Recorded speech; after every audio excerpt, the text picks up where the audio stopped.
episode 10 technically? 11.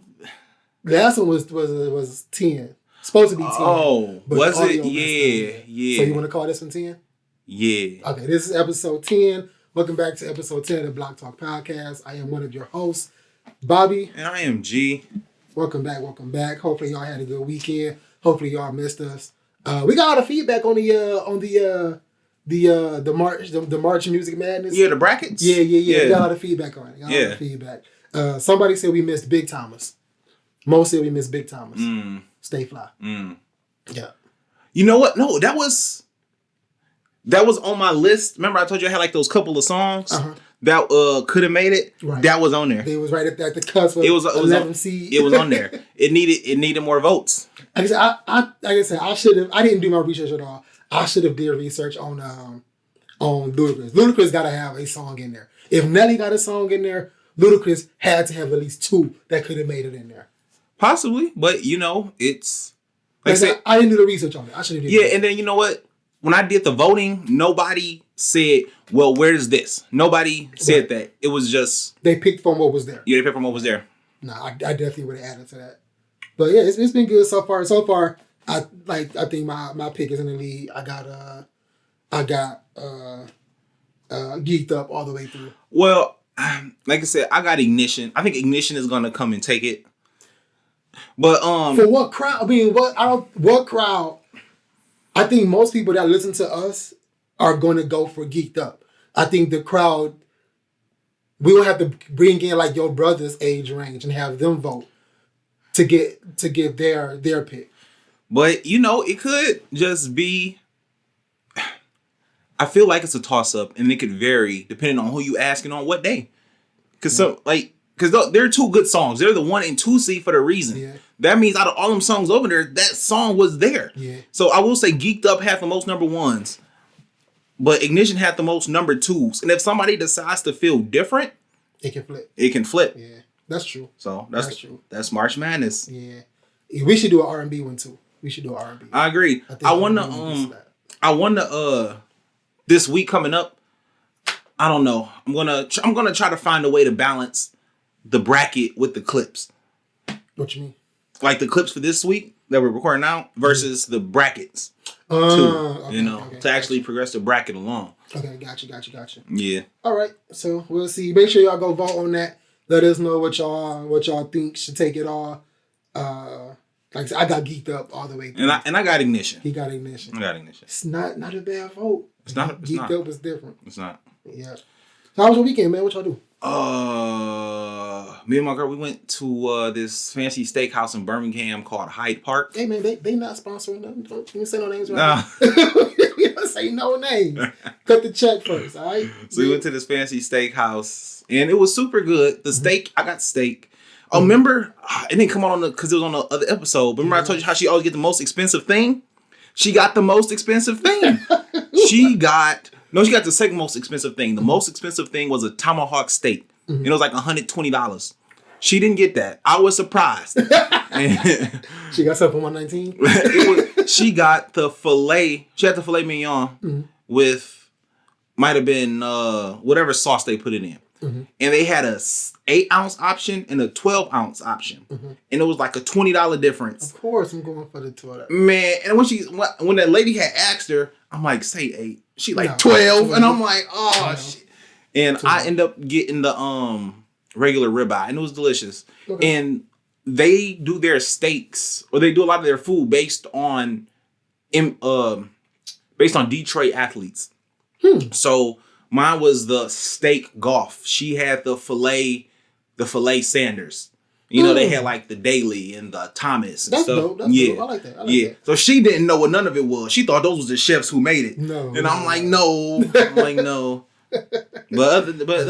But that's pretty much what we did Saturday.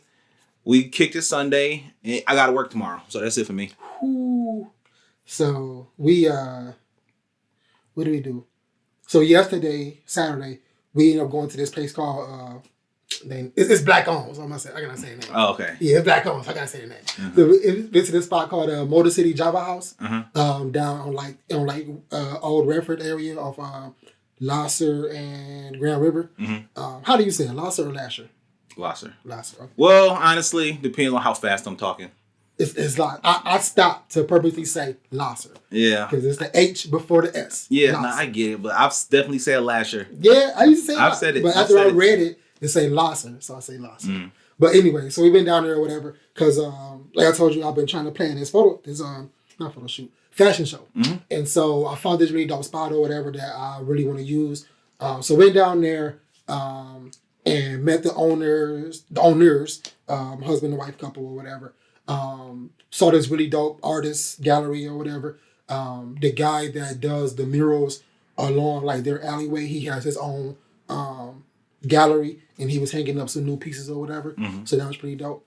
But yeah, went in there. Took my nephew to his game. He plays for Michigan Collegiate 8th grade team. Mm-hmm. So yeah, they got blew out. Did you see somebody threw a oop on somebody? No, they did not. They not having it. They was they should not have. So they was playing against some team called the Voyagers. It's on the west side. Okay. But they should not have been running this half court trap. That's what they went. That's what they did. Like, and you could tell like none of the players are ready for that shit. Mm-hmm.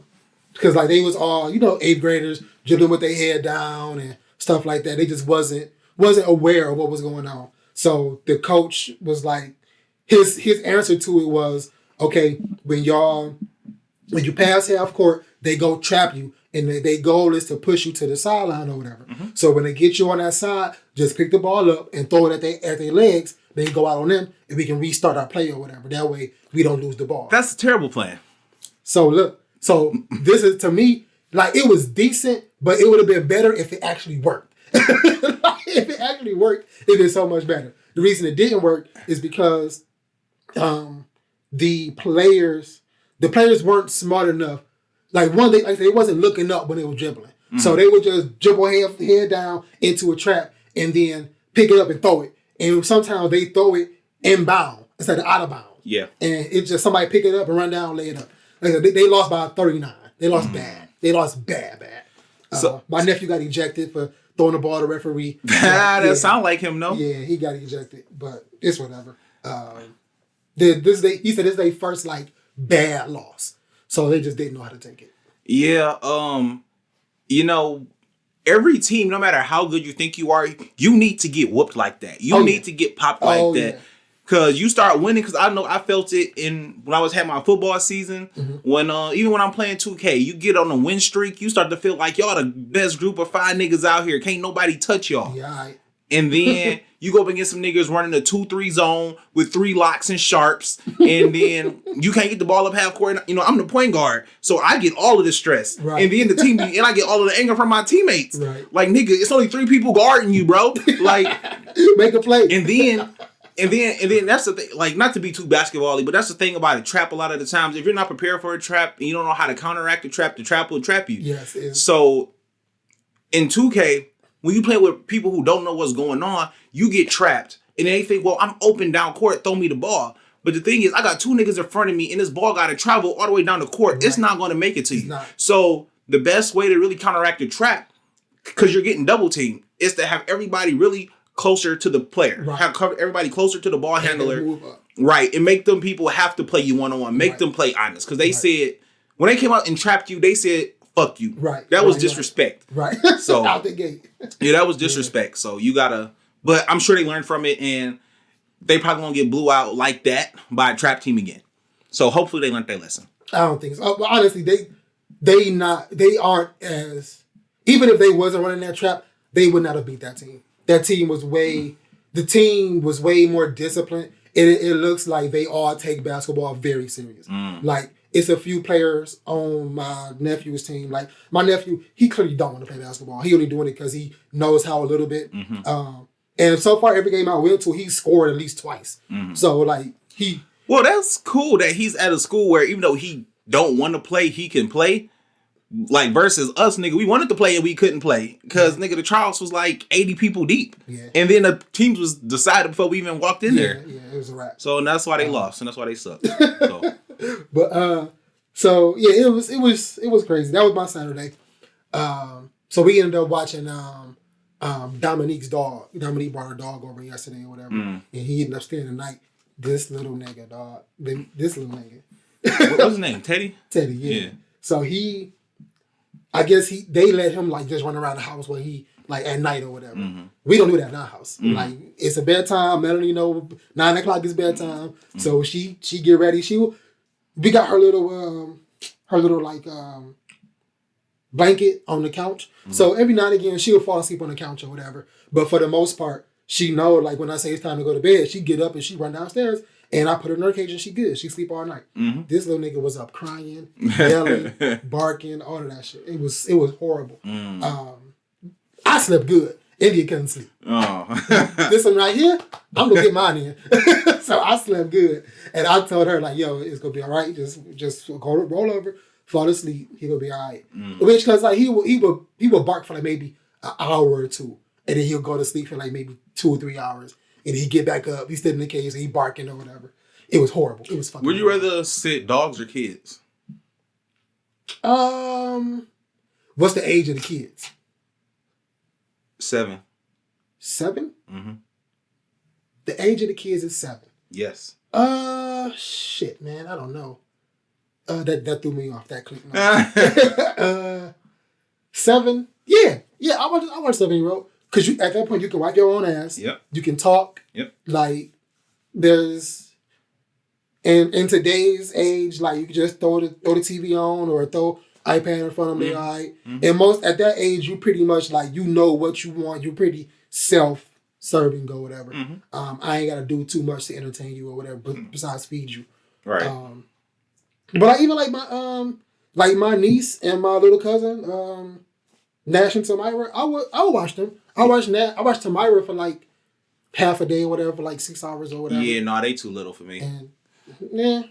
No, I mean, Well, see, that thankfully for me, I had my wonderful, loving fiance with me, so she was able, like when she needed a diaper change, she changed her diaper or whatever. I think I changed one, but she changed her diaper or whatever. And this was back when Tamira didn't like me. Mm-hmm. Like for a long time, she didn't like me.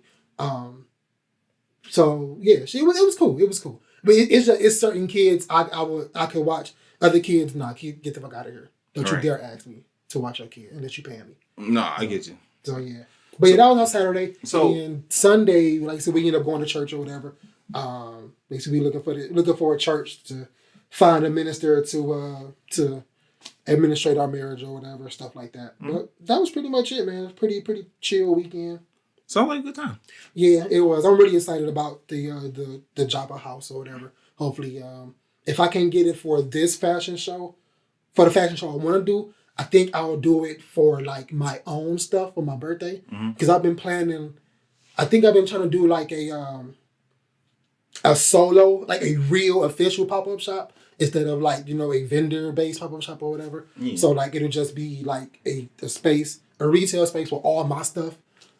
So I've been thinking about doing something like that lately. So if I can't do the fashion show that I want to do, I'll do like a mini fashion show for myself for my birthday and see how that goes. Okay. Yeah, but it'll be and the venue you guys sound like it's gonna be fire. Man, I really hope I can get it. So we'll see. It'll be more news on that coming up. So speaking of weekends, one big day, typically popular day, is Saturday. Mm-hmm. And one thing that makes Saturday so popular, especially in Detroit, is that Jordan's release on Saturday. Didn't they release on a different day back in the day? They used to release throughout the week, but people were skipping school to get them. So they moved it to Saturday. Okay. So back when you had to wait in line and shit. Right. So some places still do lines, but it's just not the safest way to go about it. Yeah. So unfortunately. Yeah. So 2 Saturdays ago was a pretty big release. It was the Jordan 3 White Cement Reimagined. Yeah. And, I understand that they bring these shoes out periodically because you like this shoe. Hell, I'm going to buy this shoe again because you liked it. But a lot of the time they bring them out with small differences in succession. Mm-hmm. And that's where I have an issue. And I'm going to, I have an issue with it. I have an issue with it. That's surprising. So, because I don't want to buy something that I already have where this part, and I'm going to show you an example. I'm going to show an example. All right. So this right here is the Jordan 3 reimagined. Right? And I don't know if you can see it on camera, but the sole is like a bit kind of a yellowish, right? There's a bit of a yellow sole. And the top part is white, right? And then this one came out a year and a half ago.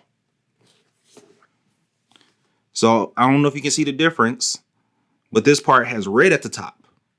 And this shoe, if you want to buy this shoe goes for $100 less than that first one because this one has red. Wow. Because this one has red, the other one is worth $100 more. And then,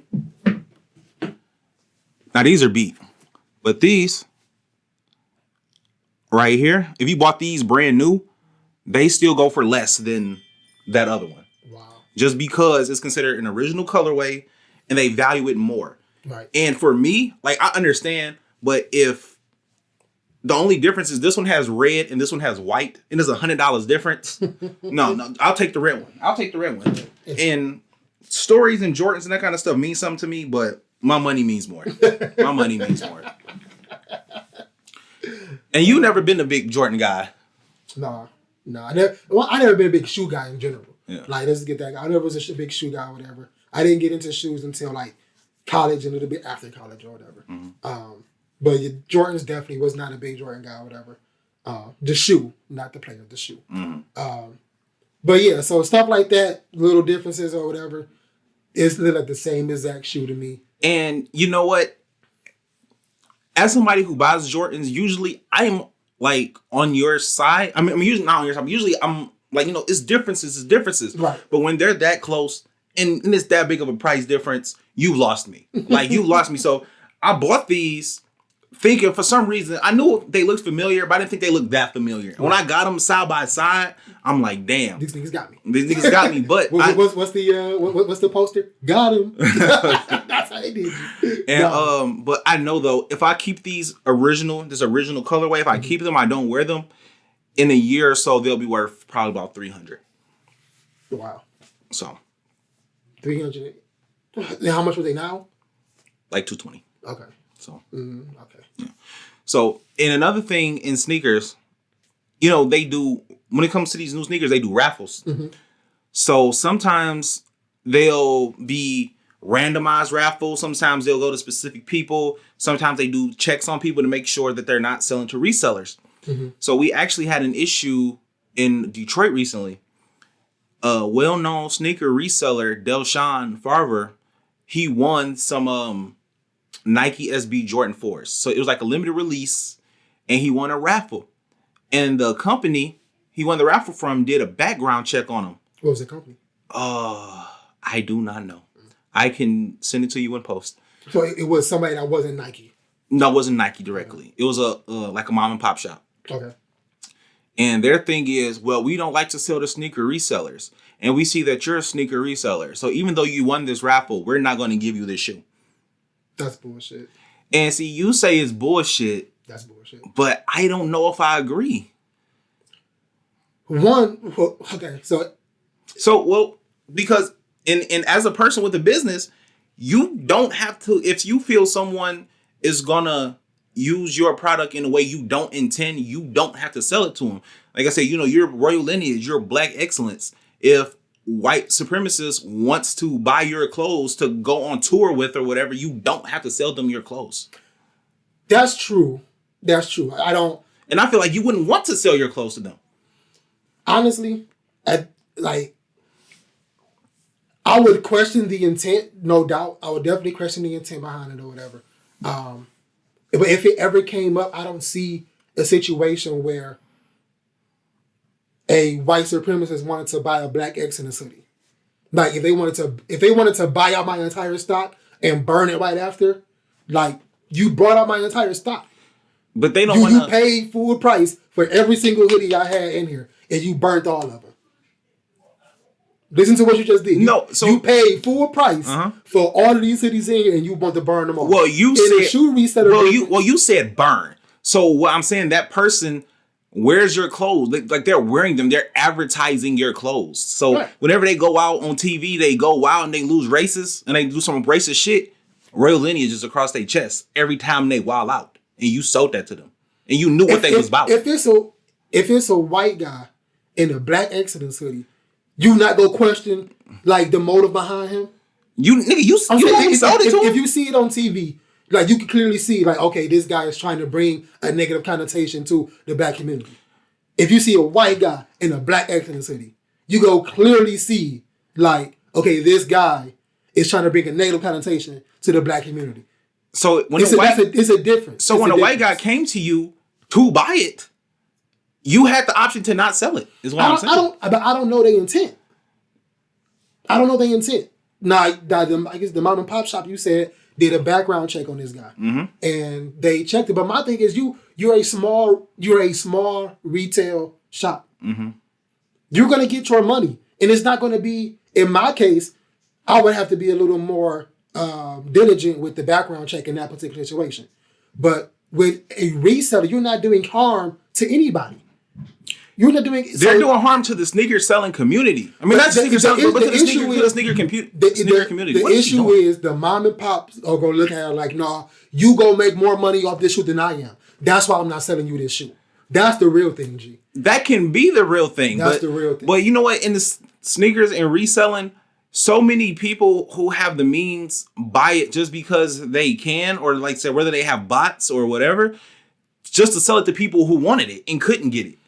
But if I won through a raffle fair and square, and you're just scared that I'm gonna make more money than you, that's bullshit. But it don't even gotta be that. It could be that they want the shoes that they sell to go to people who's gonna use them for their intended purpose, which is to wear. If you want a highly coveted shoe, and I can give this to somebody who I know wants it because they like want to wear it. But how you know he don't want to wear it? You don't know. But I looked him up and I seen here reseller, and I don't want to take my risk with that. It's called a risk, nigga. Nah, that's I don't like that. Oh, Kaylee's here. Oh. That's what it is. I'm like, who the fuck is that? Yeah, I don't like that. I think that's like the situation you gave me for my brand is different for this particular situation. Like I think it's a big difference. Well, see, my thing is you don't have to sell your product to anybody who you don't want to. Yeah, I think that's true. But as a business owner, I'm questioning your integrity or your intent on why you're not selling him this shoe. Because you want a true sneakerhead to have it versus somebody who you think is going to probably sell it. And probably. You don't know. But I know for a fact if I sell it to this nigga, he probably more than likely he's not going to sell it because he really wants it. You can't do that. It's my business. I can do whatever I want. That's wild. So if I'm a sneakerhead and I know that like, yo, this place, they do fair raffles and I got a better chance of getting a raffle ticket here because they sell to people who they know is going to wear them. And if they see a reseller, they come across a reseller who's automatically going to decline them. That means I have a better chance. So I'm not going to not go to them. I'm definitely going to go to them because they give me a better shot than Nike. Nigga, Nike is the worst. Foot Locker is terrible. Finish Line is terrible. All these places are terrible. So if you can get a place that gives you more of an edge than any of these other places, I'm going to go with them. That's why I think like I'm not putting the onus on the person that won the raffle fair and square, and you're just questioning. You're questioning his intent off something he actually does. Like it's a legit red flag. It's a legit red flag. Mm-hmm. But that should not stop you from selling this man this shoe. It shouldn't. But it did. That's fucked up. That's fucked up. Like I said, you asking me, I think is legit only because they're afraid this person can make more money off of this shoe than I can. Well, they don't give a fuck about people that's actually wearing the shoes. Well, I don't think they're forced to sell them at MSRP. They might be because they contracted with Nike. Yeah, but I don't know that for a fact either though, because they discount, like companies discount shoes whenever they want. Maybe they can increase prices whenever they want. I don't know. I'm not in that field. That I don't know. Yeah, but I don't think so. I think if you're getting them directly from Nike, then you probably got to sell them at this is the price. Sell it. I think that'd be the same thing for like the people at Arizona, like the Arizona tea or whatever. Like it's clearly say 99 cents when you go in. Somebody got it covered with $1.25. Like no nigga, they said you got to sell it at this price. So yeah. I think that's the same thing. Okay. Because you could potentially lose your contract. I don't know how this go. I'm just thinking. Yeah, me neither. You could potentially lose your contract with Nike for selling your shoes more or whatever. And why would you want to do that if you know if you know that, well, I guess it's a back and forth. Well, then look, this was considered a skateboard shoe. So a lot of places that don't normally get them, like PacSun and like independent skate shops and stuff, got these shoes. And I don't know how much Nike product that they carry on a regular basis, because I don't hear about too much Nike stuff in skate world. Like I know they got like Nike SBs and things like that. Nike SBs are no longer for skaters. But that might be still considered a skateboard product. It is. It's still considered a skateboard product, but the resale market has infiltrated into that.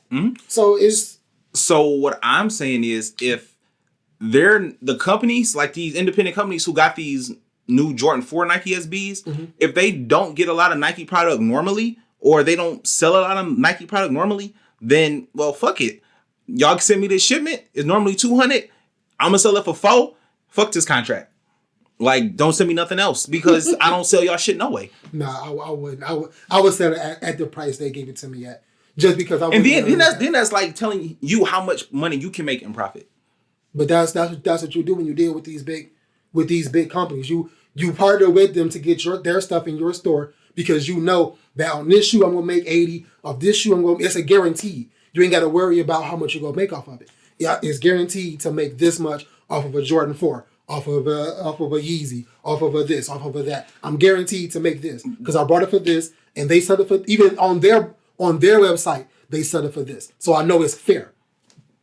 But that makes me wonder what the margins on something like that is, because if you're selling this shoe for, let's say, $220, and Nike sells them to you each for $215 a piece, you making $5 off of each shoe. No, I'm saying you don't know, because when I was working at Best Buy and we were in the PlayStation 3 came out, PlayStation 3 and Xbox 360 was out. And it didn't come out, but it was out. And you could see how much they paid for it every time they sold it for. So the system was selling for $300. They bought it for $299 or whatever. Or they bought it for like $298 and it was selling for $299. They made $1 off of like every console. And that's like being generous. Wasn't that one of their like loss leader items though? Wasn't that one of the items to get you in the door and spend money everywhere else? Yeah, but you assuming that somebody's going to want to come in there and spend money. So when you get into business and you start assuming shit, that's based on, that's what everybody do. You assume that, okay, if I have this, somebody's going to buy it. But you're assuming people are going to buy other things. So that's why places, that's the risk you take. But that's why places like GameStop and stuff are struggling, because as we move further along and we have more resources to do research and things like that, nigga, they'll be like, okay, GameStop got it for $300. That's the cheapest I'm gonna get it from them. But I want this game. They got it for $45. Best Buy got it for $30. Okay, I'm gonna get it from Best Buy. So I'm gonna get the system from you. You don't get no money from me. I'm gonna get this thing from Best Buy, and then they hardly make no profit off of me either. But that's where, as a business owner, I have to figure out how can I compete at the highest level and make the most out of my margins. How can I make the most out of my money? I think that's when it comes down to, as a manager, as a store owner, whatever it is, like you have to, especially smaller companies, you have to figure out how can I compete with the bigger companies. So if that means I only make, $10 off of this game or whatever, and then hopefully they need other controller, or hopefully I can upsell them when they get in the door. Hopefully they pick up a pack of gum that I upcharge 13 times. Like, it's just, so you can upcharge the gum but not the shoes. I'm just saying. No, I'm just saying you said it. I'm saying, and I caught you with it. That's all I'm saying. I'm saying like random shit. Like it's certain stuff you wouldn't upcharge that much on. Like if I brought something for 10 cents and I know I can, if I brought something for 10 cents and I know I can 10x my profit or whatever, then yeah, I'll go ahead and do it. But I can't do that with a shoe that's already $200 something I gotta buy it for, which I don't think they buy it for that much. But well, I don't think they're getting them from Nike for that much. I do. Really? Which is why I think when you go to, so you don't know, but when you go to like Foot Locker and these places to get your shoes, they make you talk to a rep. They make you talk to, you can just be like, yo, I had to pick up, give me my shoes. They're like, no, you got to talk to a rep. Like, yo, so do you need socks? Do you need cleaner? Do you need shirts? Do you need an outfit? Oh, yeah. So, and that's what leads me to believe that shoes like Jordans are somewhat loss leaders. And I know for a fact, my cousin used to work at Foot Locker, that the way their performance is evaluated is based on how much of that extra shit they sell you. Yeah. Okay. So usually usually if I go and the person is nice, I'll usually pick up some shoe cleaner. If they act like they ain't want me, well, I can always use shoe cleaner though. I can always use shoe cleaner. So actually, I gotta talk to you about something. So if they're nice to me, I usually pick it up. If they was like a dick and they was just like kind of acting like giving me a hard time or whatever, then I'm like, okay, well, no shoe cleaner for you, nigga. Like, no, I don't pick it up. I came in for some shoes. I got my shoes. I'm walking out. Like that's how I feel. Like with me, you and Sinitra had the conversation about tipping and all of that stuff. Like you decided to come to this job that evaluates you off how much other stuff you sold. Like that sucks for you. I came in here for this high top Air Force One and I'm walking the fuck out of here. So wait, are you saying you don't tip? What are you saying? No, I don't believe in tipping culture, but that's why I leave it to my fiance. Yeah. So what if you out to eat and your fiance not there? Why am I going out to eat? She not there. Because you hungry. Fuck you mean? Do you not eat without her? I go to fast food. I don't. I put us in the drive through window. I've got my stuff, and now I holler. So do you tip on carryouts? Gee, I don't tip. Okay, I don't tip at all. Gee, damn, okay. you sound terrible. I don't tip at all. I don't tip at all. It's not okay. So this is don't say it's out of context. No, it's not. It's not. Okay, it's not. Because when I clip it, don't say it's out of context. This nigga. No, so when I stopped tipping a long time ago. Okay, I can't say that. I do tip, but I don't feel bad when I don't. I'll put it that way. I don't feel bad when I don't. One, because I didn't choose this job. You chose it. Like, this job didn't choose you. You chose it. Put it that way. And then two,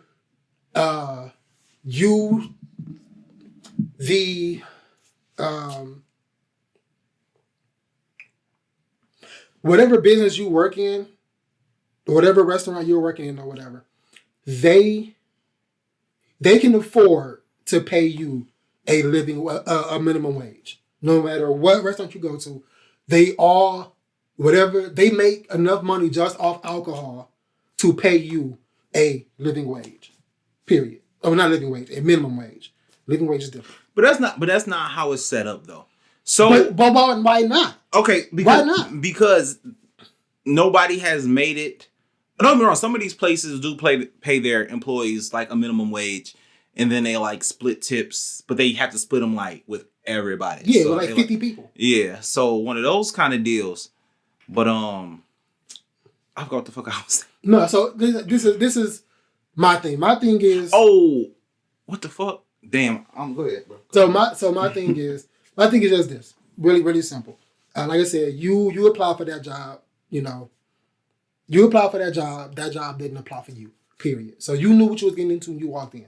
I believe tipping is an expectation. If you go out somewhere and a server serves you, that server expects to be tipped. No, that server expects to be paid. No, that server should expect to be paid by whatever company they work for. But they know that most of their money comes from tips, and you know that though. You know that. You know that as a nigga, Bobby. You know that most servers' wages come from tips. Yeah, but society or the customer should not be forced to offset your pay because your company doesn't want to pay you. That's bullshit. So you would be okay if every time you went somewhere it was just buffet style from now on.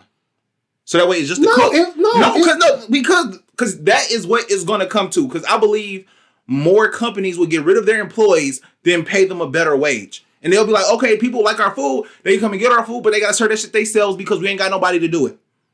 That's bullshit. That should not be the line of logic. But why is that the line of logic? Because that's business, bro. These people who own businesses are in businesses to make money. The people who own a business want to make money. They don't care if you make money. They don't care if you're satisfied. They just care that they have their money. That's where their shit is. I guarantee if when you went out, that server was making $10 an hour minimum, you would get the same exact service, if not better, than you tipping them. You would get way better service if they were actually genuinely serving you and not putting on a fake smile to serve you just to get your tip. I disagree. Bro, has the amount of money your job paid you affected how you felt while you was at work? Yes. So the job you left, if your job said, we'll give you an extra $2 an hour, you would have stayed. Probably. Bro, your job, you had a bonus coming and you left, nigga. No, my job was trying to make me do They were trying to make me do somebody else's job for the same exact pay. If you would have told me I'm going to train you and give you half of their pay on top of what you're making, hell yeah, I'm staying. Hell yeah, I'm staying. Why not? But you're trying to make me do somebody else's job that I'm not trained for and get paid what I'm already making. No, that's not. That's so bullshit. look. So no matter how, I'm not saying you, but for the most part, no matter how much somebody gets paid, they reach a level to where I need more. Nobody is ever content with the amount of money that they make. Yeah. Everybody. So then at some point, your service that was so good because it was $10, now it's it's $10. Nah.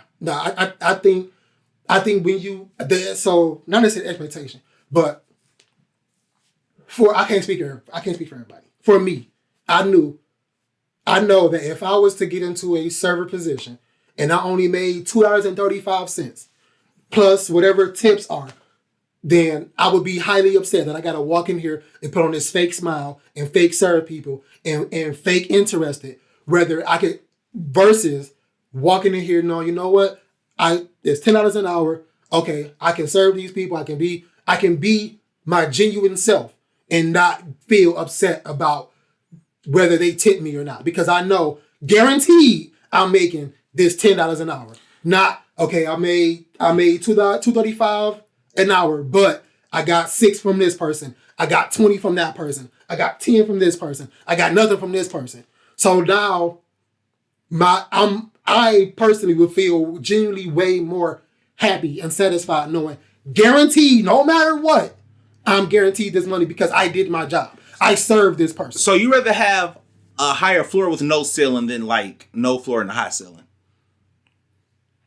Because when you make yes. I don't think anybody should be in unless you want to make that a career and you plan on moving up from a server to a general manager or whatever. I don't think anybody should be in the restaurant industry, the server industry for long term. Period. I don't think anybody should do that. I don't think it's to me. It's not right when you got somebody 50 years old serving you or whatever just because they trying to make ends meet or whatever. I don't think that should be that shouldn't be the case. That kind of job should be somebody picking up a second job or some young kid or whatever, shit like that. That's what I think. I don't think you should have to work there all your life or whatever. I don't think anybody should have to work anywhere all their lives. But I also feel that server is not a bad career. A lot of people make it's not. So I also feel like it depends on where you are. So some people tip based on performance, some people tip based on bill, and some people tip on like a combination of the two. Mm-hmm. And for the most part, I'm a combination of the two. If the bill is kind of high and you gave me good service, I'll tip you all right. Mm-hmm. And just the scale of that. So me and my girl, we went out to eat. The bill was like $220. That's what I'm saying. So because the bill was so high, was gratuity added in it already? It was not. Oh, okay. Right. And so I thought about it and I looked at what I had and I looked at what I could like give. And I'm like, well, shit, like here's like $25. Like it's a little bit over 10%. Like, cause they say you should do 15 or 18% or whatever. And I'm like, all I got is 10. But because the bill was so high and she works at a better establishment, yes, like her floor is probably 20 per person. So if in being at an establishment like that, I feel like you're in an establishment like that and you can't afford to tip at least 10% or whatever your bill is, that's place not for you. And then as somebody who don't tip, you probably understand there's a lot of places that's not for you. Yes.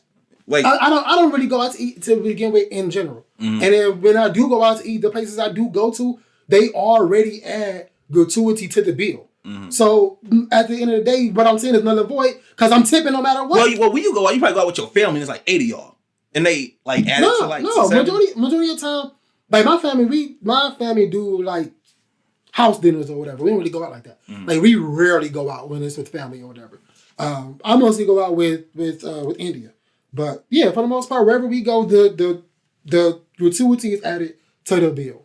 So whether I look at it or not, I'm tipping no matter what. But yeah, I just think, and then if I'm gonna pay the race card because I always pay the race card. I'm a black man in America. Mm-hmm. I can pay the race card. But from my understanding, tipping culture came from establishments that didn't want to pay black people, and they hired you, but you only got paid based upon, people the kindness out of somebody else's heart, and I think that's bullshit. So you don't tip people because that was the only way black people could make money. So you said fuck giving them money. I think that system as a whole is fucked up. That's so nigga, if people needed the money to live, you not giving the money to live is not good. No, the company should pay you. The company should pay you. The company should pay them, but that's not how it works. So don't put that on me. Don't put that shame on me. Because your company won't pay you. Well, I'm saying you should feel some shame. Is what I'm saying. I don't feel any shame. You should, because if you coming in here, you taking up this person's time and you're using their effort. No, they take their own time. Bro, you don't. You could have apply somewhere else. You could have got your shit to go. I could have too. You should have. No. I came here. I wanted to sit down. I wanted to have my gator bites and sit down and have a good time out with my fiance. But I'm saying, bro, like that's how you end up on list and shit, bro. That's like you tip a waitress $2 one time where you don't tip her and she gave you good service. She gonna remember your ass, and next time you come in here, you'll be like, this service sucks. And they gonna be like, nigga, you get what you pay for, which was nothing, nigga. That's bullshit. Yeah. How long has it been? It's only been 40 minutes. 42, yeah. Oh, okay, whatever. But yeah, like I said, that's just me. Like I said, and I don't really. So how does your girl feel about this? Because she used to be a server. That's why I leave everything to her. But I said, how does she feel about it? I don't know. You should ask her. Okay, I will. Yeah, I don't know. I don't think I ever went this deep into it with her, but yeah. Yeah. Yeah, she used to be a server or whatever. That's why I leave it to her. Okay. Yeah. Yeah. Yeah.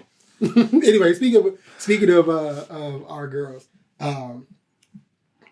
so came across this my usual TikTok rabbit hole or whatever. Mm-hmm. I always go down on it. It's ridiculous. So came across this one last night. Hitman has a gun to your head. Tells your girl she has to do 5 push-ups and you can live. Do you think your girl could do 5 push-ups and let you live? Yes. Yes. Yes, just because she's been how easily she go jump down and bust them out. Bow, bow, bow, bow. Let's go. Oh no, she have to use her adrenaline for show. She gonna have to jump around, like play shook ones in the background, like wear my headphones, wear my leggings, get my leg warmers. But that ass. I think she could do 5, like men push-ups. I think she could knock 5 out. Like 5 out. I think she could do 5. Man, my baby did a 5. She did 5. I made her do it. She's like, I can do this. I can do that. I was like, no, I need 5 push-ups right now. Yeah. And she was able to do it. I'm proud of her. Like, I was able to live. Yeah. I think situations like that, you need to know. Like, what is your significant other really capable of and what aren't they capable of? What's their strong suits and what's not? Mm-hmm. And so, like, I know she ain't got that much upper body strength. But I'm like, it's for me. It's for me. Like, you got to be able to knock them out.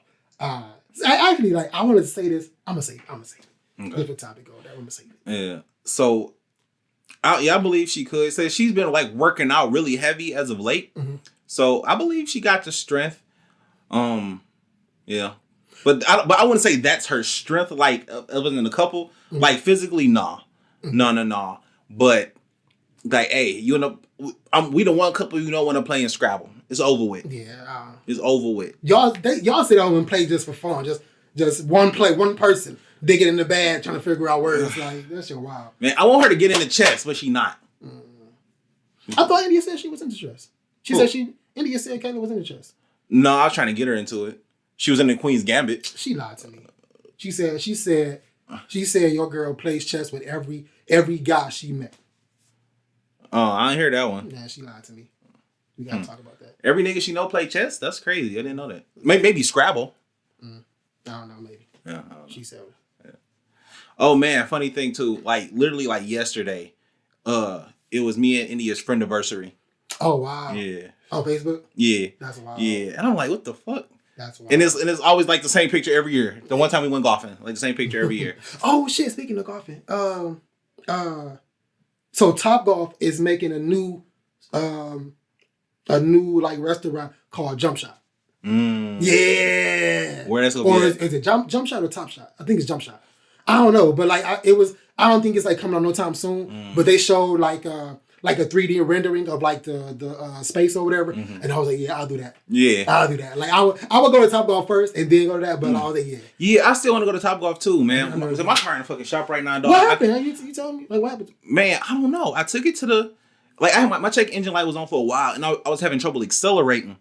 And then I took it to the shop. The guy fixed it. That shit was running good for 2 days. And then I was like, I went to get around the car because I'm like, I can accelerate, and I'm like, then I was like, juke, juke, juke, juke, and I'm like, not juke, juke, like oh, no, juke, juke. And then I called that nigga right away. I'm like, yo, my car just juke, juke, like, bro. And then like it was like a flashing check engine light. I'm like, it was flashing, not solid, and it was able to get me to work and it got me back home. So I'm like, well, what the fuck is wrong with it? So he took the car back Friday morning, and he's had it since. You know, he ain't worked today, right? But that's wild. Pray for the best, man. I'm telling you, pray for the best, prepare for the worst, man. What do you think your prepare for the worst looks like financially? Like if you was to say, you know what, I got X amount of dollars in my bank account, I think I'm ready for the worst to happen. What's that X amount to you? That X amount? Yeah. If I got X amount in my account, I think I'm prepared for the worst to happen. What's that X amount?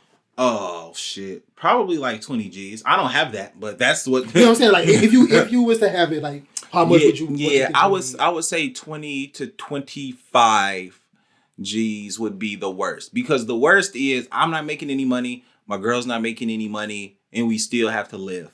And I don't like, depending on what the worst is, you know. I don't know, because like when mama got sick, I was off work. I didn't go to work none that month. Yeah. So I think that was a month worth of money that I did not have. Through, yeah. And luckily, I was in a position to where I didn't need the money. I didn't really need the money at the time. Yeah, but yeah, like in terms of bank accounts, it still hurt. Yeah, that shit hurt just watching it come out. Yeah, because I did still have bills that needed to be paid and stuff. But yes, I would like about 2025. What about you? About 2025.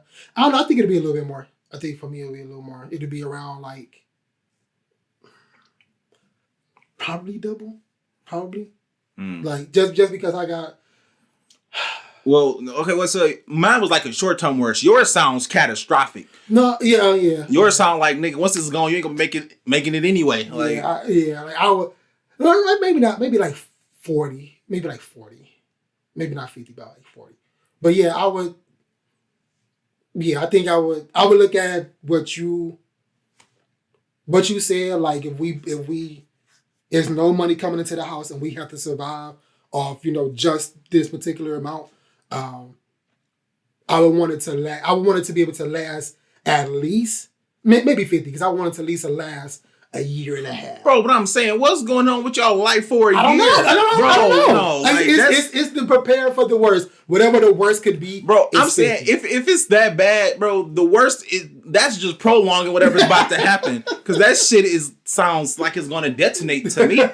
Like shit, sounds like somebody to get a job serving in that motherfucker, dog. Like, no, I mean, cause so I'm thinking about like, okay, like let's say, like, in my head, if I even work to get to that point, then for me, my business is off the ground. Like I was able to get something that I had going on. This podcast or my business or whatever is making me enough money to where I can stash away $50,000. So in my head, worst case scenario is, okay, the podcast is gone, business is gone, I'm not working nowhere, she not working nowhere, books not selling, fucking. So you up and she down? No, I'm saying like everything. Like, oh, you mean it's gone as in you're not doing it? No, like whatever happened, whether it imploded, bankruptcy, whatever. Okay. I'm saying like whatever's happened for some reason. Okay. For some reason, my shirt's not selling. People that listen to this podcast, her books not selling, whatever. And now we just ass out because that was our only income. I'm thinking, okay, I would need like 50 to keep us afloat. Well, so why wouldn't y'all just go get a job? I mean, does anybody really want to get a job? Nobody wants to get a job, but we all have to have jobs. And I mean, I would. So I wouldn't. If I was in that situation, I wouldn't jump to just go get a job immediately. I'm like, okay, what happened? Let me figure out what happened. I got this 50 that I can sit on and kind of and just float through or whatever until I figure out what the fuck happened. Now when I get down to like that 15,000, 15,000, we got to get up and make something happen. And see, I'm the exact opposite. If I had something independently where I was making like lots of money or a decent amount of money and then it stopped immediately or just out of nowhere, I would immediately get a job, like a part-time job, something to where I could still focus on what I was doing, but to where I have something coming in. Because to have zero income is scary. Like I said, I did it for a month, bro, and it's like the scariest thing because like no matter what you want it to happen, that it wasn't going to leave off of zero. Right. So rather I went to the movies and I'm like, okay, I'm gonna just work for $10 an hour for 20 hours a week or whatever, and all I got is $200, a week. But it's cool because even though I'm losing money, I can be like, okay, here's $200. I got something, and I still have time. Nah, see, I always go to me figure it out. I need that. I would like that padding to figure something out before. And like I said, when I get down to like when we burn through that first 35, we get down to that 15,000. Okay, you know what? We got to go out. We got to look for jobs. See, this shit ain't working. But that $200 a week would help you not burn through that 35. Right? It would take you. You would probably buy yourself probably a couple months. Yeah, that's true. Depending on what's going on. Yeah, I would. No, I would like 100% focus to just figure out what the hell was going on. Yeah. Yeah. So hopefully I get to that point where I can just stash away $50,000. Yeah, me too. I would love to be there. I would love to. Did you hear about apparently, I don't know how true this is or not, but apparently Giannis Antetokounmpo, however you say his name, he keeps $250,000 in I think like 50 different banks because that's how much is FDIC insured. Yeah. So he only keeps $250,000. That's it. Yes, and it is crazy you say that because that one bank that collapsed in California, the SVB. Yeah. What is San Fernando Valley Bank? Mm-hmm. So a lot of the companies, it was a lot of big companies like Vox Media, BuzzFeed. A lot of those companies had their payroll and things set up through that bank. Mm-hmm. So they weren't able to get paid from it. So then their employees went without getting paid because the bank was done. Right. So what was it? The FDIC, what the FDIC does, they insure every deposit account for up to $250,000. Right. And that's what Giannis is referring to. Mm-hmm. But in one state, I want to say Massachusetts. It's either Massachusetts or Delaware. The FDIC does not apply to them. What? So their money, they use a different program to insure their money to where it insures over $250,000. So pretty much the banks in Massachusetts can't fail.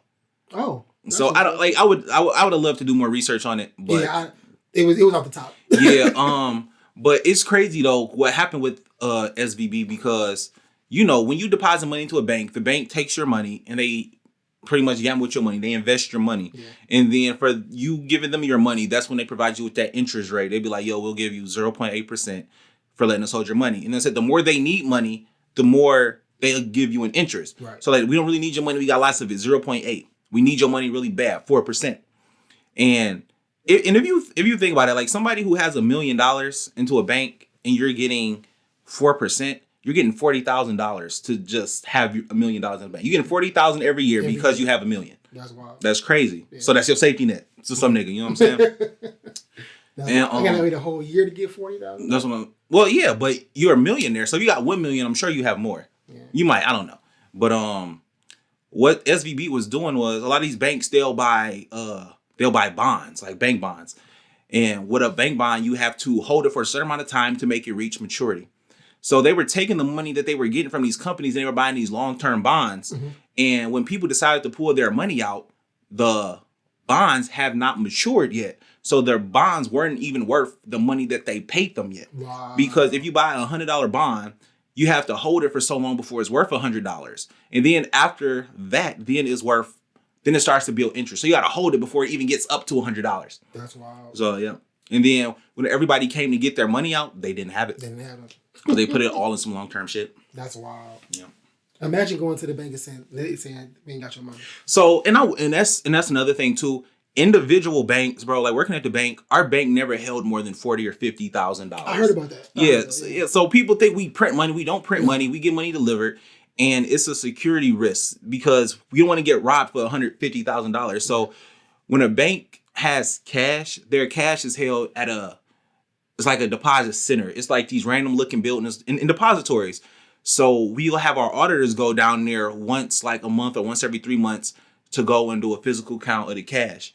So a bank's physical cash is held at all of these different locations to go to the branches as needed. And then once we request an order, we'll be like, yo, we need 50,000. They'll go, bring us our money, our 50,000 from that thing. So, but like a lot of the bank's money isn't physical. Yeah. That's wild. Well, I wish I could get to that point where I just put $23,000 in any random ass account. Man, like fully, and like I said, with the 4%, well, he's probably making, I don't know what's the math on that, 2,000, yeah, like 8,000 or something like that. Yeah, so, math is not my strong suit. Yeah, mine neither. I was definitely a science guy. That's about 8,000 a year he have from each account for just having it. Each account, that's wild. Yeah, that's wild. Did you watch the Ja Morant interview?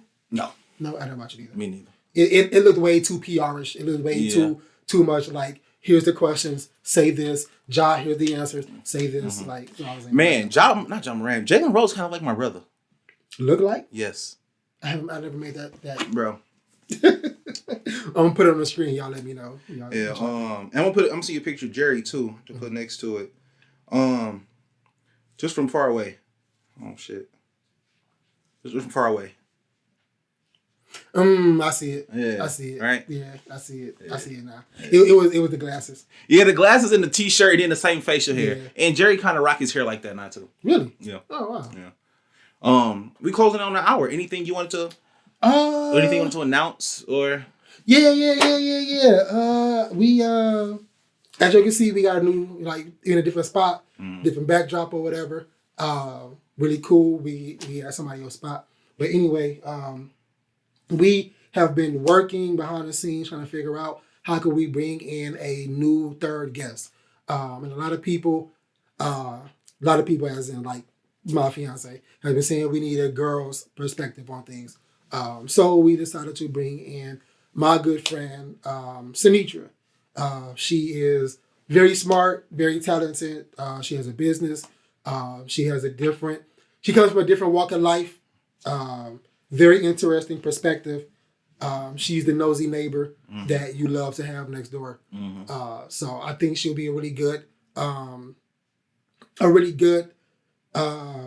guest, really good co-host. So as of right now, she'll be on once a month with us. Yeah. So she'll be on once a month, and you'll every now and again you'll get to see. We might say when she on, we might not. So just tune in every week so you can see her. And she was actually on before. Yeah, she was on before. Yeah. She was on last year, back in last February 2022, with her and her sister with their brand Arskin. So if you watch that episode, you kind of recognize them. But yeah, I'm super excited. I think she will bring some new life and some interesting perspectives. And hopefully you'll be seeing that really, really soon. Nice. Anything you want to say about it? No, I'm excited to have her. Yeah. We had some really interesting conversations. So I hope she can take I'm not a woman hater, but I hope she can take my opinions on women. So women hate this club. I love women. If I made t-shirts, would y'all buy them? Let me know in the comments. All right. What, He-Man women hater t-shirts? Nah, hell no. Oh. Hell no. Block Talk t-shirts. Let me know. If I made t-shirts, would y'all buy them? I actually started looking up some shirts for us or whatever. So we'll see. Yeah. So, anything before I get to my flight deal? Or my flight tip? No. I think I'm gonna start doing something for business owners, but I haven't really nailed it down yet. But I think I got something in mind. Okay. Go ahead. So, my flight tip this week is not a deal. And I was talking to someone and they heard me talk about the credit card deals before. And they said, well, I don't know if I could spend $4,000 in 3 months. Right. And I'm like, well, at that time, that card is not for you. So I want you to think of these reward points and use them strategically to coincide with your life. So let's say somebody like you who's getting married soon. Mm-hmm. I don't know how much everything is going to cost, but for some reason, I feel like it's going to be more than $4,000 once it's all said and done. Yes. So instead of paying cash for it, Pay the card. use the card. Right. Say you get a card, your girl get a card. Y'all both spend $2,000. Now y'all got 150,000 miles. You know what you can do with 150,000 miles? A lot. So for 75,000 miles, so from one of y'all, you will be able to fly round trip to Paris. Wow. Round trip to Paris. And then with the money from the other card, you could pay for 2 nights at your hotel. So you have a round trip to Paris and 2 nights at a hotel. So pretty much the majority of your honeymoon paid for just off of this card. Off of things you were going to buy anyway. Right. So that's what's up. So that's pretty just my thing, to use the card strategically, use the deal strategically, right. And look around and see what the best deal is at the time, because it might be an American Express deal, it might be a Chase deal, it might be a City deal. Right. So just look around and find them and make sure you use them strategically. Don't stress yourself out trying to hit the limit so you can get the points. Right. But if you know you got money to spend, like I gotta spend money on my car, $600-$700. I'm using it on the credit. I'm gonna use it on the card. Yeah. So I mean, shit. You can just go to your own family. Hey, yo, I'll pay for your gas. you dead ass. I'll pay for your gas. You dead ass. I'll put 30 in everybody's tank. Come on. You dead ass can. Yeah. And once I get the card, there's gonna be something I'm gonna do. Not so much as the gas, but I might get back into like selling shoes a little bit more, but not so much worry about the profit, because that's not gonna be my intent. Right. So if I buy a shoe and only make $5 off the shoe, that's okay, because I got the miles. Is to get the two. Yeah. Just to get the miles or to get the cash back or whatever. Right. So that's smart. That's smart.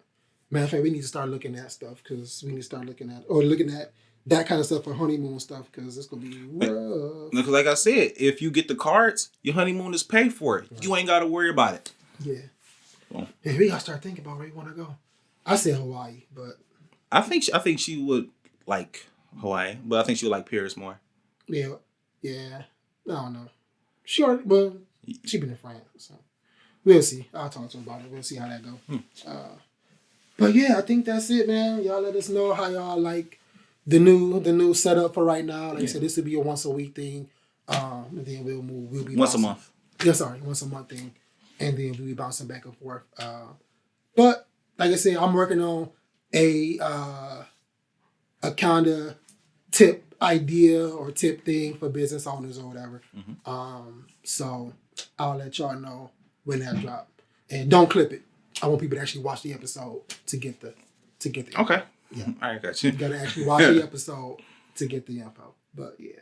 Okay. I think that's it. Remember, like, subscribe, follow, all that good stuff. Wahala. Peace. That was a good one. That was. Way to go ham on the tipping, bro. Man, they go kill me. I don't care. Oh, yeah.